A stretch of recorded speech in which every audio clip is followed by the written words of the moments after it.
All right, man. Welcome back. We're live. We're live. Oh. The mics are hot. Yep. Just like the desert. Damn, it's freaking hot. Brutal. What's the temperature outside? Hate it. 100 and F. Somewhere around there. That's pretty good. I mean, it's brutal. I've never heard that before. And it's only June. Yeah. We're supposed to break records all week. What does that mean? Breaking the high record. Oh, okay. Like 117, 118. Oh, okay. Done. Done with this place. Yeah, but then it cools off in the winter time, and you forget because it's so nice out. It was just too short this year. Yeah. Yeah. Well, I mean, unless you want to go shovel snow, At this point, I'd roll around naked in snow. Hello, ladies and gentlemen. This is your captain speaking. Apply heading 230. Runway 27 left. Clear for takeoff.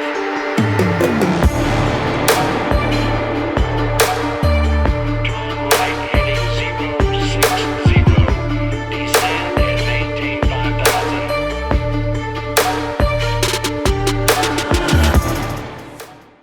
What's going on, man? What's new? Not a whole lot, dude, other than sweating it out. Had an interesting conversation on the way here at the Circle K. Went in to get some libations for the podcast, and this guy came in kind of homeless and dirty and, whatever. He had a good attitude, though, and he asked me if I sold Lucky Strikes. I promptly said, I do not. You sold Lucky Strikes cigarettes. Oh, really? And he's like, looked away. And then he started telling me about how he ran into a guy who had heroin, and he was like, oh, yeah. He's like, I'm so happy to see you. What the So apparently he was all strung out. He bought a pack of Lucky Strikes. I mean, that's like old school cigarettes. Oh, okay. It's like Yeah, I don't know. what our grandpas would smoke. Oh, really? And he couldn't afford a lighter, so I bought him a lighter just so the small woman behind the counter wouldn't have to deal with him for too much longer. Oh. He took his smokes and left. But it was a weird thing. I had a thought is, the guy was kind of upbeat. He was just trying to tell a story and be happy. And I started thinking, like, if this guy wasn't strung on drugs, I bet you'd be a cool guy. Well, most people probably. That's probably what it is for most people. They're probably normal people. They're probably good people generally. If they weren't freaking all jacked up. It's gross, man. Yeah. It's a sick thing. But what are you gonna do? Yeah. Yeah, man. So what's up with you? What have you been up to? You just got back from a trip, right?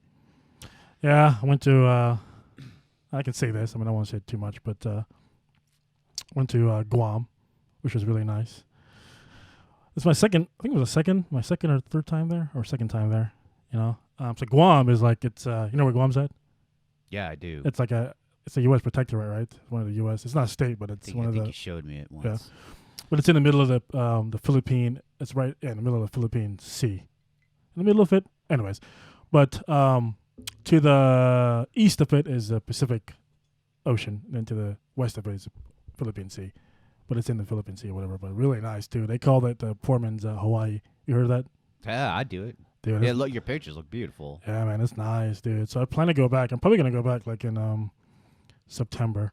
So I'm gonna start doing some traveling again since I feel like the restrictions really starting to lift. I mean, the airports are crowded as hell now again. So I hear.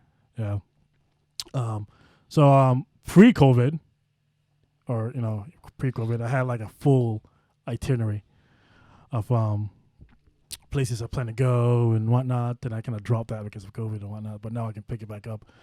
But yeah, so I plan to go back to Guam. I'll probably spend like a week there or whatever. Check it out. It's really nice. So you're able to get around now? Weren't you just kind of stuck in one location there for a while? Not in Guam, I don't think. Not so much in Guam. I mean, they still come over and tell you to put your damn mask on. Is that a route you bid, or is that just something they throw you on every now and then? You bid it now. You bid. Gotcha. I mean, you can get something thrown on. They this particular company, they tell you not to don't bid for specific routes or overnights because it can change. It's not like American Airline where it's going to stay the same because they do the same. So they usually just say bid for time off. Like if you want time off, because that won't change. like your time you be on and time off. Smart. You know, so bid for time off. Generally stays the same, but it can change. But so I bid for that and I got it. You know, so it was really nice. You know, yeah. You been flying? Yeah. Been flying. Went flying yesterday, actually. We have some pictures I can share with you. Me and a buddy flew out. We took the 182 out to Monument Valley, which is kind of just across the northern Arizona border, just into Utah. Like, you basically cross the border and there's the airport. Yeah. Probably about... it's hard to judge. I only looked once. Maybe 10 to 20 nautical miles west of Four Corners. Well, the Four Corners with all that. So Cool. Utah, Colorado, New Yeah. Mexico, Arizona meet. Nice. You been there? The Four I Corners? haven't. No. It's on my to-do list, especially for a boring weekend. Yeah. Kind of a long drive. I had to relook to see if there's anything you could land or near. The problem is you go up that way, even if you find an airport to fly to, it's not like you can just get an Uber. You know what I mean? Why is this Uber taking Yeah. 2 goddamn hours? So, Let's see if we can find an Uber driver nowadays. Nowadays, it's you heard about this? Like Uber drivers are all freaking. I don't know if I should say this or not. yeah, go ahead. It's not a political You platform. can but I'll always say use it. Lyft, but Yeah, but but apparently, like I was told by an Uber driver, so I can, this is not my thing. I was told, so I couldn't get an Uber driver. Like it's like cars unavailable, so I had to like go up to the next level or whatever. So I finally got to the guy and I was like, why is there no cars? And the regular, everybody's staying home because they make more money on that's not political. I mean, that's what's happening. they make more Everybody money. knows, right? It doesn't matter what side of anything you're on. I mean, Yeah, it was like, why would he go drive and when he can just stay home and make. well, and know, gas like- is so damn expensive too now. I mean, if you're relying on making your money on your car, Oh, that's a good point. I mean, I realized the other day I was paying, I want to say close to $10 more per tank than I was this time last year. Oh, really? It's gross. And I- the sad part is it might get worse. I don't even know. I don't even because I'm never home. I don't even look at gas prices anymore. Oh, That's a great thing. I about rely it. on my car for work, so Yeah. I'm filling up at least twice a week, and it adds up at $50 a pop. And it used to be 40 something. Shit. Anyways, Utah. So Utah, yeah, interesting airport. You don't hear a lot of people talk about it. It's a private airport. Its identifier is UT, Uniform Tango 25. Oh, there's only 2 UT. UT Oh, 25. gotcha. Oh, okay, gotcha. That's the identifier. It's a private airport. Is it? Private airport. Oh, Basically, the whole airport, lodge, restaurant, hotel, it's all kind of run by one big site called Gouldings. And you can actually see them at gouldings.com. I expect a kickback, Gouldings. But you do have to get permission to go in, which is funny because the pilot that I talked to at Chandler the other day, Chandler, Arizona, he was telling me, yeah, it's a great place to go. And I was like, oh, well, what do you need to get in there? Because I knew it was private. And he goes, oh, I just landed. really? Like, all right. Well, apparently you didn't get in trouble. And I could see why. There's really not much going on around there. But I wouldn't advise it. It's pretty easy permission to get. They require you to fill out some paperwork and have insurance in place that you can send to them. What's the insurance for? I think it's a lot of fly in at your own risk. It's not an easy airport to get in and out of. It is, but it can be tricky, especially this time of year. It's high elevation, high density altitude. There's one way in, one way out. There's a big cliff. I don't know if you call it a mesa, but there's a big mountain in front of. So you require to have insurance because they put the airport there. You Is that what it have is? to have insurance, yeah. I think basically in case you crash into something of theirs. Oh, okay. So that's Gotcha. my Okay. my assumption. Yeah. But yeah, there's one way in, one way out. You can't land on the south side of the airport because there's a big mountain there. Mm. So if you don't, all the listeners out there are like, let's go check it out. Make sure you have a good airplane. Make Yeah. sure you're light. I mean, we have a 182, which I think is standard, 220 horse, something around there. But my buddy's 182 has got an upgraded Continental. It's over 300 horse. but we were slow and go off the downhill runway. Oh. I mean, there was a point where I could start seeing the end of the runway come up, and I started to clench a little bit. I was seeing really? the airspeed, and I knew we were fine. In worst case scenario, it's flat desert on the other side, so as long as you get ground effect, you should probably be okay. But you know, you don't want to be playing around with that. Yeah. So do your math, crunch your numbers. But it's a cool place to go. What was the length? What was the length of the runway? About 3,800 feet by about 45 feet. Yeah. And the numbers are apparently hand painted. Oh, really?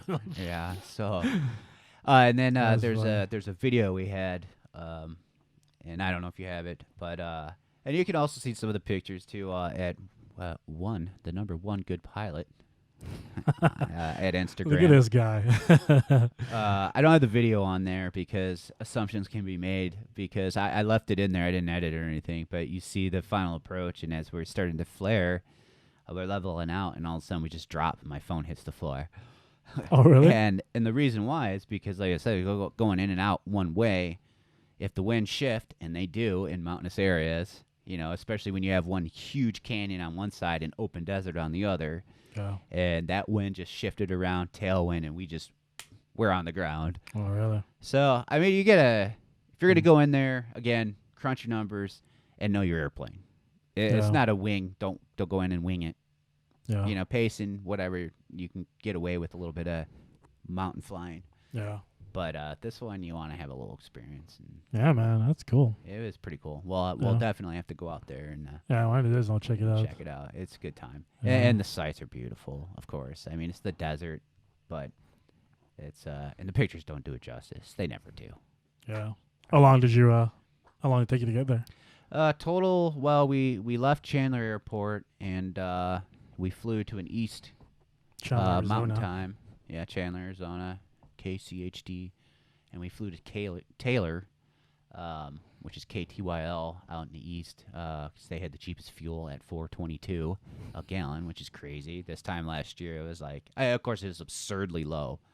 But I think we were paying like $3.60 or something a gallon last year. Oh, really? Yeah, I mean COVID too. I mean, who knows? That was sick cheap. Yeah. And then we nice. went straight north from there, and then straight back, and total time was 4.4 Oh, okay. Nice. Total time. Oh, there and back. there and back. Okay. Yeah, Okay. and it was hot, folks. If you fly in the desert, In the plane. coming back. What altitude did you guys fly? Oh, we were 10.5 on the way back, Oh, which nice. was fine. It was comfortable, but then you start descending down for approaches, and God, it sucks, man. This is why I fly the Cirrus.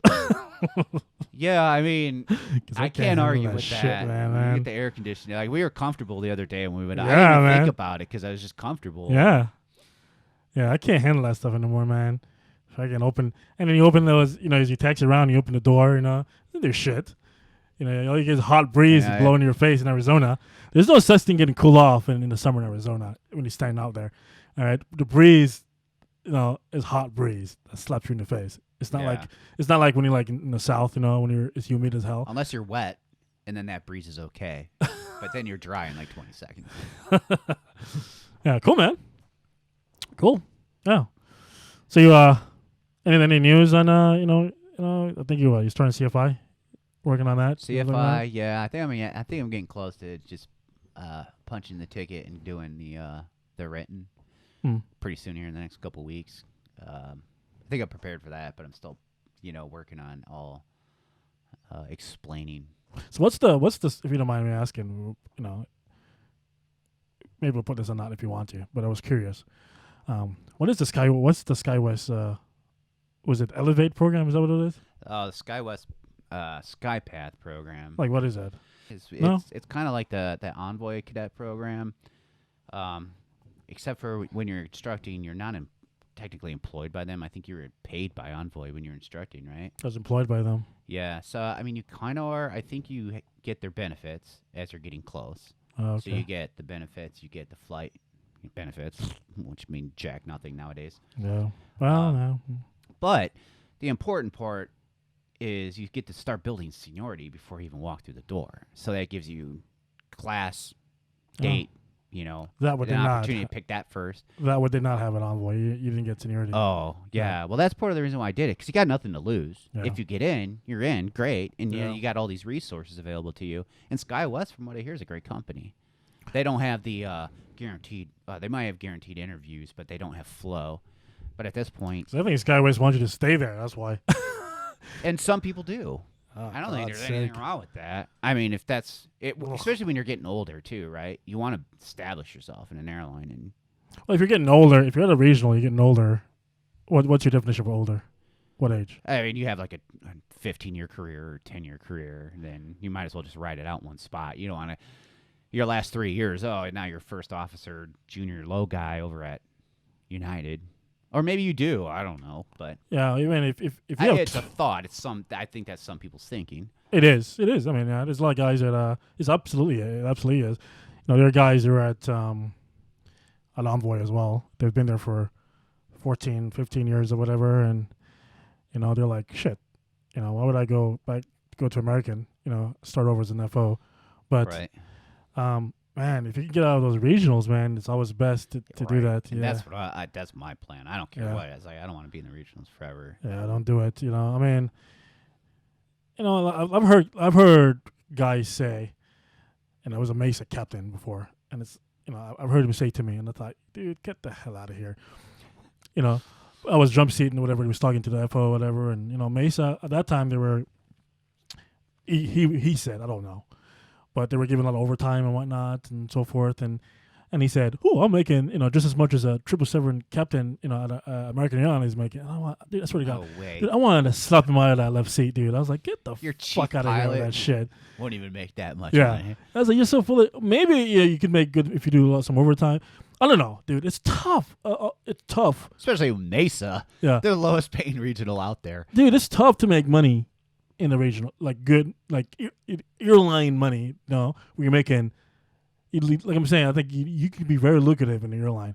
It's tough to do that in a regional. I mean, you make a good salary if you're there for a while, Right. and they max out at about 12 years. There's a max that you go up there at a regional. Sounds about right. But if you work overtime, you can make, but you're sure as hell not making, 777 captain. Oh, yeah. Get that. He said That's that. like almost $300,000 a year, depending on how long you've been doing it. Oh yeah, or more. If you're a check airman, you're making, I don't know. But you can make up to $500,000 a check airman. You're making the check airman pay, the 777, whatever. But anyways, 300 over 300K up to or over whatever it is. That's what it is. A 777, captain at American or any legacy. Sign me up. You're not making that a goddamn Mesa. Get the fuck out of here, dude. Yeah. I I don't think anybody is. It's the CEO. I want to slap his ass. But anyways, But I think the seniority thing, I mean, that's what triggered me. It's because SkyWest has a lot of junior bases that, I'm kind of smart. I'm surrounded by people who've gone ahead of me. So I look what you guys do. So I know go move the base. Yeah. Suck it the hell up because it's going to make your life 100 times better. So we've talked about that before. So they have bases 100% better. Not in even 100 Detroit. times. They have base in Phoenix and a couple other places where I could tolerate. And one of their most junior bases last I heard was Detroit. So that's my home. Yeah. So I can easily go there until I can transfer back to Phoenix Yeah. when the time's right. But the class choice is awesome. I hear the sim choice is awesome because a lot of guys end up waiting forever for sim class. And then bidding your base. So it gives you the upper hand right off the bat. So When I did Envoy back in, they were doing the cadet program. You went in and did your interview. It was your actual airline interview. And you're hired. You get all that stuff, and you're technically an airline employee working as a flight instructor at a flight school. You get your benefits and everything. Your paycheck says, the Envoy or whatever it is. It's interesting because the flight school is still responsible for you, and when you want a time off, it's weird. When you want a time off, you request it from the flight school, but the system wasn't designed for that. So like Envoy, they don't know how to give you the time off. So you would get paid. So you still get paid even though you're as if you were working. Dude, that's awesome. It was very interesting back then because it was the first program they had or whatever. But I remember when I was like, you're like we don't know. This is what the flight school was like. I don't know, whatever. You got the time off. Sounds You're pretty off. Sounds like the VA stuff. I don't know. Yeah, I'll call yeah. someone. So, But yeah. So have you seen? Have you heard about the crap been going on? Apparently, the FAA is saying that like passenger unruly passengerness, if that's a word. It's getting out of control. It's man. it's gone up like 400, whatever it is, like 1,000%. Sure. Like that. Jeez. Yeah. What is going Even on with after that? the FAA started saying, "Oh, we're just going to be a zero tolerance," like the biggest fine we can give you, and you're banned from flying. Which I hope is happening to these freaking nut jobs. Swear to God, it better be happening. Yeah. What was the last thing you saw? So what do you think? The last thing I saw was the flight attendant getting the Southwest flight attendant getting her face punched in by this female. That's so screwed up, man. Wait, you've been on Southwest ever since I've been on there? I've been kind of loyal to American because of the stupid miles program, but So I went on. I did a Southwest flight a couple of days ago, and so they've changed a few things because of that. So, obviously they don't want you taking your your mask off. You can pour, pouring noise is fine. I'm porn. But obviously they don't want you taking your mask off at all unless you're actively drinking. Which or I'd be eating. drinking the whole flight. I had a permanent bottle in my mouth. But it doesn't matter. The basic, what they're basically saying is that you sip and put the mask back on. God. You sip, put the mask back on. When do you think that's going to change? Uh, Personally, just your opinion. I don't know, but my opinion is going to be just like the restaurants. Is that they're going to say if you're vaccinated, you have the option to wear the mask on the plane. Do you think they'll make you prove it? Well, I don't know. Domestically, probably not because this is America. America. International, I think you're gonna have to prove it to get into the Sure. countries. Yeah. Well, yeah, because the other countries aren't as free as we are, and we have to abide by their rules if we want to go visit them. Yeah. So in the U.S., they're gonna say it's just gonna be like anything else because Americans, man, they just don't like putting up with this kind of stuff with this restrictions, and the airlines they know this, or the system know this about Americans, you Right. know. But I think what's gonna happen is eventually, my opinion, I don't know, right, is that they're gonna slowly reduce the restriction and saying if you're vaccinated, once they get a certain level of vaccination, you have the option to wear the mask. If you're not vaccinated, then it's up to you whether you wear the mask or not, and then nobody's gonna wear the mask. Yeah, no, That's what's just like gonna the happen. restaurants. Yep. Yeah. So I think that's what's gonna happen internationally. In order to, if you're flying an international airline, so if it's like an international, if it's American, if it's flag, to get on the plane, you want to have to, it'll be the same process. But if it's like a international, like an actual metal, like an international company, Right. like Like when I flew Lufthansa, British, you're gonna have to prove that you're vaccinated. Yeah. I think that's what's gonna happen on that. And I think it's gonna happen this year. I hope so because I want my Christmas flight to be perfect on my short, sweet 2 hours on the 787. But I think it's all I don't know if it's politics, but some of this stuff obviously is politics, right? And I think somebody wants the credit for something, just the way it is, Yeah. But anyways, But I have a theory on why we have so many people duking it out and acting all white trashy on flights. What is Want to it? hear it? Yeah. And I stole this from somebody too, a comedian. I won't Yeah. say who because I'm gonna make it mine. But I'll call it his theory. His theory is over the last decade, like flying used to be a very high class thing to do, right? I think we've talked about that before. People used to dress up. Mhm. You'd spend the money. It was a treat. Like Mhm. now it's a right. Mhm. It's a privilege, even still. But so people paid good money to fly. Mhm. But then we had the Southwests and the Spirits and then some of the Legacies, the Uniteds and the Americans, all trying to compete in that cheap market. And the tickets, honestly, at $200 to fly, $300, even $400 to fly across the country. Mhm. Are you kidding me? Like, that's a lot of money, but think about what you're doing. When they made it that cheap, we started getting the people who used to ride the bus. And what was the reason we didn't want to ride the bus? We didn't want to ride with the people who rode the bus. Yeah. And now they're the ones out on the Southwest flight, punching out the flight attendants. Well, And okay. that's a I mean, jokingly theory, by the way. That's The theory doesn't make. I wouldn't be writing a scholarly paper on that one. So that theory, it doesn't jive. Somebody that makes that kind of. It's not. It's supposed to be funny. I know, but well, it's people. I'm just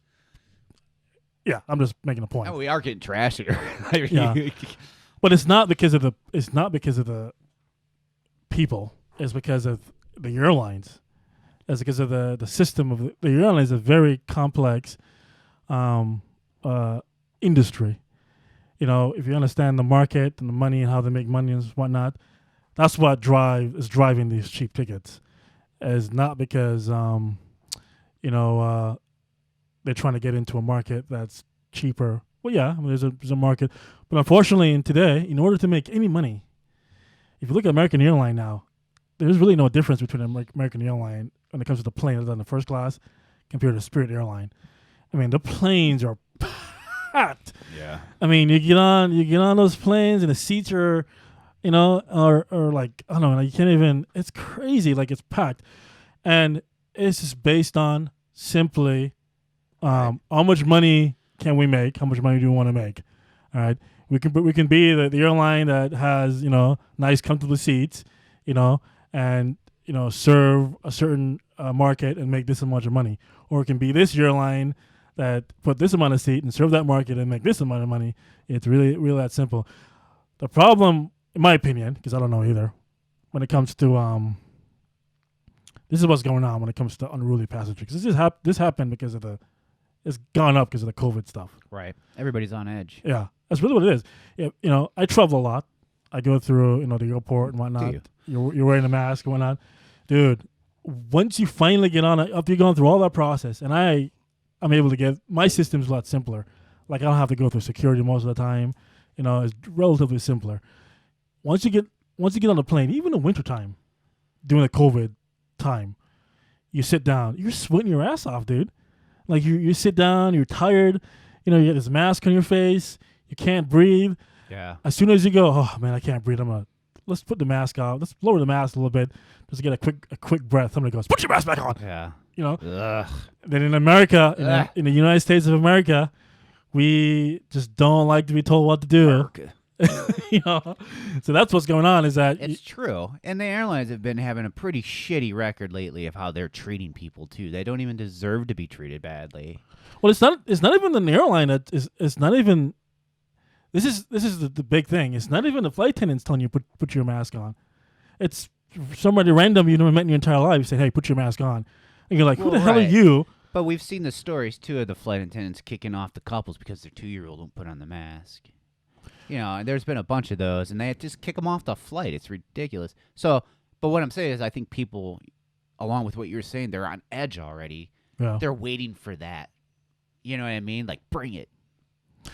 So sadly. So there's obviously there's two sides, right?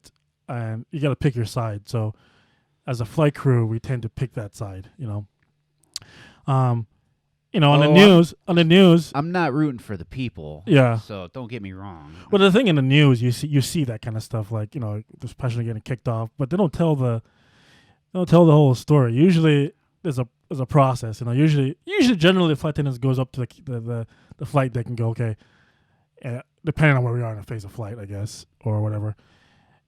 This passenger is just not cooperating. Do you want to take off and go to 35,000 feet with a passenger that is on the ground, is not a radio, is not listening?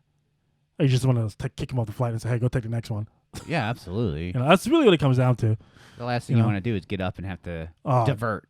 Yeah, exactly. That's the last thing you want to deal with. But also with that, so really, I think that's in my opinion, the problem is, you've gone through security, you've gone through the airport, you're wearing this mask, you got to take your shoes off, you put all that stuff. You're going through all that stuff, you're getting searched and all that stuff, and then you're walking through the airport, you're running to catch your flight, you get on the flight and you can't breathe and all this stuff's going on, and then, you're tired and it's hot as hell on the plane because the plane's freaking crowded as hell, and you're like, oh, I got to take a quick breath. You take a quick breath and somebody you don't know, you've never met, is telling you, hey, put your mask on. Put your mask on to know. Hey, fuck you, man. Yeah. You got that. And that's where it starts. And then the flight attendant comes up and go, hey, what's going on? You know, and you're like, and then she goes, hey, can you put your mask on? Because that's the rules, right? I'm not sure. It's federal now. You know, and it's, yeah. So they're following the rules because it's their job. And then the flight attendants, the passengers are pissed off, going, "Who are you? Who are you to tell me what to do? Who are you to tell me what to do?" You know, I think that's what's going on. It's See, just, if I had sound effects right there, I'd do that boxing bell, bing, bing, bing. That's like when it's on. Everybody gets their phones out. yeah. But with that, there's a level of ignorance as well there. I think when it comes to passengers not understanding, you know, the profession. Or the professionalism, not a profession, maybe that's what I'm trying to say. Or just not understanding, you know, the flight attendant's duties, responsibilities. It's not a power trip. And their authority. Yeah, they do have authority, you know. You know, I think a lot of passengers, and I've heard this before, they'll say, flight attendant is just the high class waitress or whatever, or whatever it is. That's not the case at all. You know, them serving you, you know, biscuits and drinks and Coke or whatever is it's pretty sure is extra duty for them. That's extra stuff they're required to do. Right. Their main job is, I mean, they're trained professionals. Like, they train every year. They go through training every year to make sure, you know, if something happens, you can get off as a passenger, get off the plane safely. You think us pilots and we're in the back and do that stuff when I'm jumping out, man. the plane's on fire? You know, it's important to understand that as soon as you step on the aircraft and you're in the cabin, you're in their domain. It is their domain. It really is. Unless you're an FAA guy. You know, if you're a passenger, even for us pilots, like, you know, when we call back and say, hey, can we get some coffee? Like, we say, hey, can we please get some coffee? We don't. You know? Yeah. We don't go back there and go mess with stuff back there. It's their domain. It really is their domain. You could start pouring your own coffee. No, hell no, dude. Yeah. It's their workplace. They know what's going on. They're trained for it. They're trained. Yeah. No, they're professionals. If something happens and we have to declare an emergency as pilots, you know, even if we get on the ground, you know, we're generally in the front. We're busy up there, you know, doing checklists, maybe fighting fires or whatever. You know, they're going to be the one that's going to say, hey, let's go, get off the plane, and, you know, get you off the plane safely. Right. Pull those freaking slides or whatnot. If there's a fire back there, get all the dogs out of the way. Yeah. If there's a fire back there, there's a good chance us pilots, we're not going to go back there. There's a fire back there. Yeah, right. You know, there's a rope. You know, there's a rope on each side of the cockpit, right? Yeah, I did know that. We're sliding out those ropes. Hell yeah. Some of that has the hatches on the roof, don't they? And you climb out of there and slide down or something. Maybe some of the old ones, I think. Yeah, like the 747s did. Did they really? Pretty sure. Yeah, they had like a top hatch, and you just.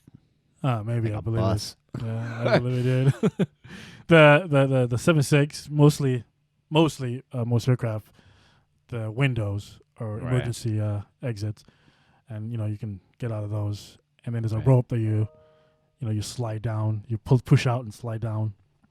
And that's generally how you do that, you know. But generally, you know, if things are going bad or things are happening, we might delegate or give the flight instructors instructions or whatever, or the FA's instructions or whatever. But they're the one that's in charge back there. So don't screw around, people. And then another thing, you know, like when I remember I was on this, I was commercial into somewhere, and I was in my uniform. And the flight was delayed. And they were waiting for a flight attendant, you know? And I remember I was sitting next to a passenger. Yeah, because each flight has to have a required amount of flight attendants, right? Depending on the plane or the flight or something along those lines. Exactly, based on the amount of seats that's in the aircraft. If you're missing a person, you don't get to go. Yeah, exactly. Exactly. That's the point I'm trying to, you know, so I was sitting next. Sorry. No. Good point. You know, I was sitting next to this passenger, and she's like, man, it's so ridiculous that they're waiting for these flight attendants, but if we were a passenger, we're running, they wouldn't wait for us. You see the level of ignorance there? Well, yeah, it's like, well, that's because we're allowed to close the door and leave without you, ma'am. Yeah, and if we could leave without her, we probably do that too. oh, absolutely. If they could live with her, they'll be gone. You'd Definitely. be like, hey, find a way to your next spot so you can pick up your next leg. Yeah, but so I explained to her like the flight attendant has to be there. You know what she said to me? Not really. So I think that's when it comes down to all the stuff going on. I think there's just a lot of ignorance when people go on a plane. Yeah. They think the flight attendant is just a glorified waitress, and it's not the case. They're federally authorized. All right, if they say once you get on a plane, you step on that plane, and they say sit down, that's law. By law, you're required to listen to what they're saying. Yeah, they say that right off the bat. For any of you who still listen to the announcements, you have to follow any direction of a crew member and or placard Yeah, or signage. exactly. Like, that's federal. It's not airline rule. That's the federal government saying we'll come down on you if you don't. Right? Yeah. So, like you said, whether the crew wants to or not, they have to. Yeah. They have to enforce that. Yeah. And that's why you don't smoke in the bathroom. Well, anyways, the video of the flight attendant of the Southwest flight attendant getting her face punched in. Once ugh. It's in our description below. You can watch it, but it's pretty sad, man. It's Yeah. it's so ridiculous. That stuff really annoys me because you really, as a, when I was a captain, I try to make sure that they were taken care of, and I see stuff like that. It really annoys me. There's pilots. When I'm at the airport and I'm a passenger, I don't talk to the pilots. All right, you guys aren't nothing special to me. I'm sorry, boys and girls. I can't wait to fly with you, but the gate agents, no matter how unfriendly they are, I'm friendly to them. Oh yeah, because you're smart. Flight attendants, the first thing I say when I walk through that door, because they're there smiling. Sometimes they're wearing a fake smile, and you can tell. Yeah. I would say, right back at you. Good morning. Yeah. Good evening. Hey, how you doing? And I talked to a reservation person the other day on the phone, and I know their job sucks, so I made it a point to, before I even started asking for stuff, to ask them how their night was and how's it going, Yeah. So I don't know if they wanted to hear it or not, but be nice to these people, guys. No, I agree. Yeah, their work is not easy, and they're not all exactly paid very well either. Yeah. I mean, it depends, obviously. Yeah. But yeah, it's not worth it. And I think we'll talk to Mrs. Peggy Nowak at some point. She was a reservationist for United Airlines.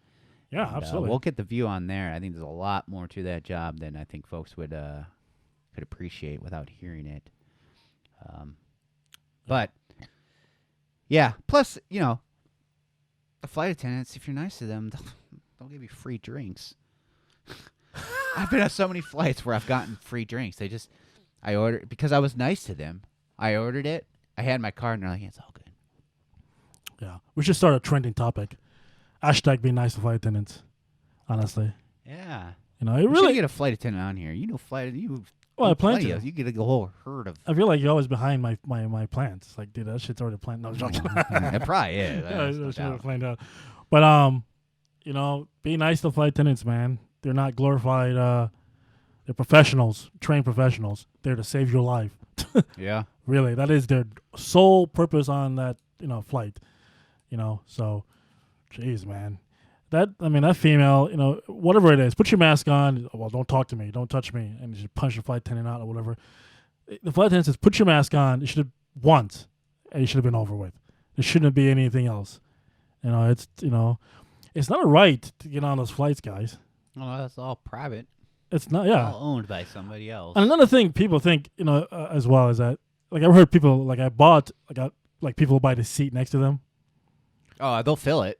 Yeah, it doesn't work that way. You can't buy a seat and then go, okay, this is my empty seat here. You can't sit. It doesn't work that way. There's somebody sitting in the terminal waiting for that open seat. And they're going gonna to get it. count. Yeah, That's how it was flying. You fly standby, that's how it is. Absolutely. They're counting up those seats once everybody's accounted for, and when there's one thing left, no matter whose it was, they'll call you on standby. Yeah. It's your seat now. And I remember being on a flight as a standby passenger. They closed the door. The passenger was supposed to be sitting there, showed up, and they're like, "Sorry, your seat's sitting in right now." Oh yeah, I've done that to me.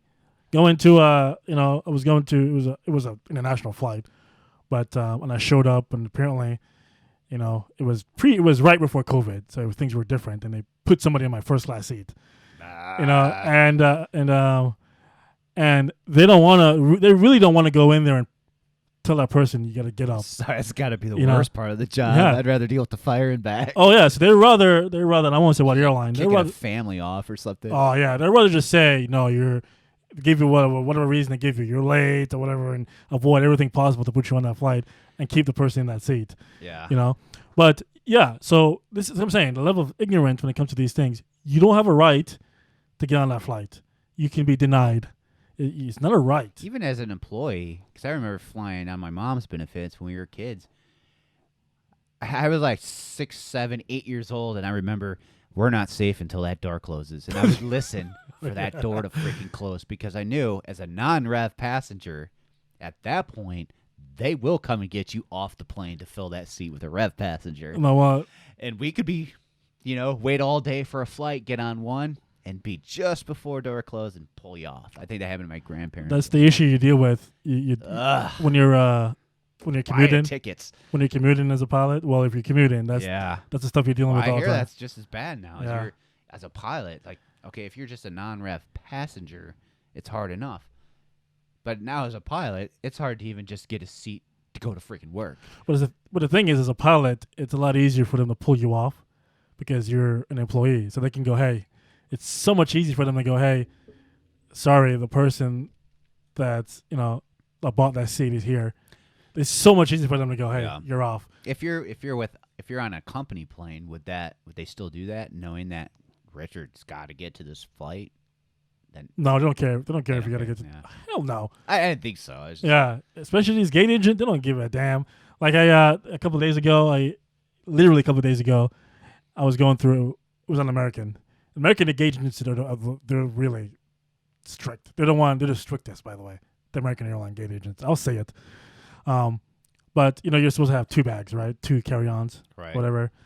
And a lot of times, crews they'll carry a lunch bag or whatever. So they have 3 bags. If you're a crew in uniform, usually they'll wave you on. You're fine, depending on the mood.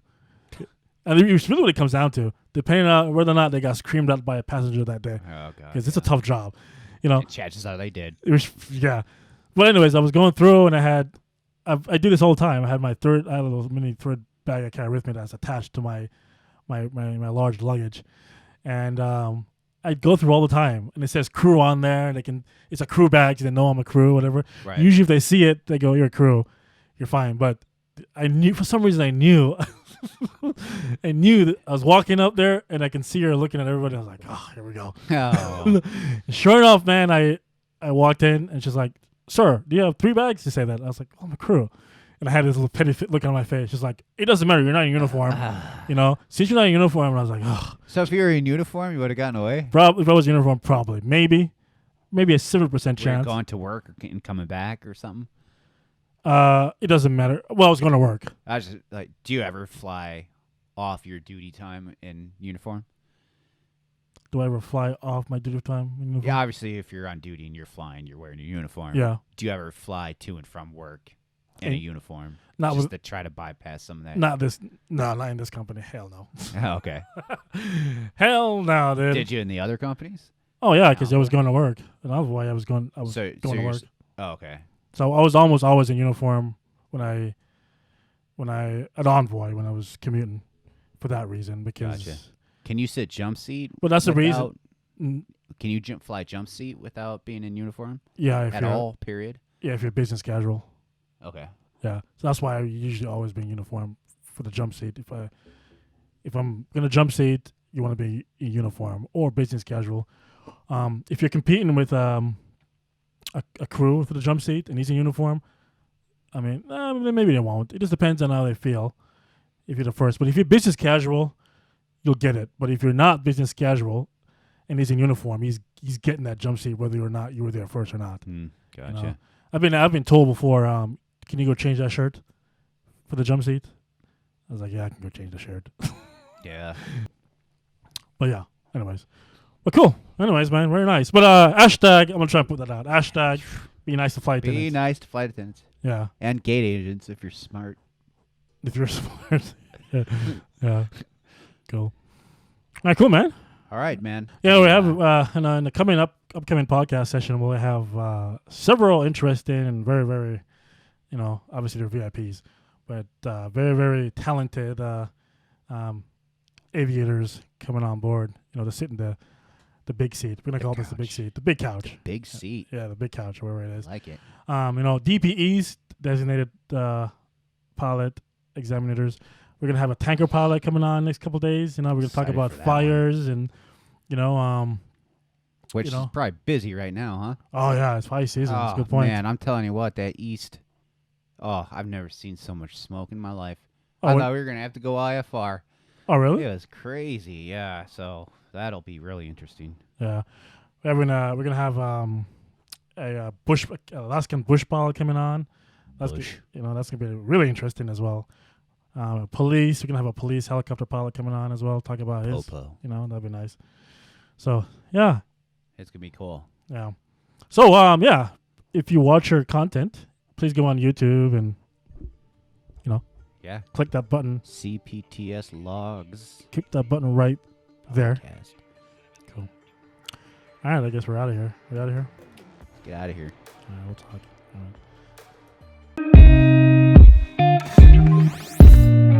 I hold my breath and see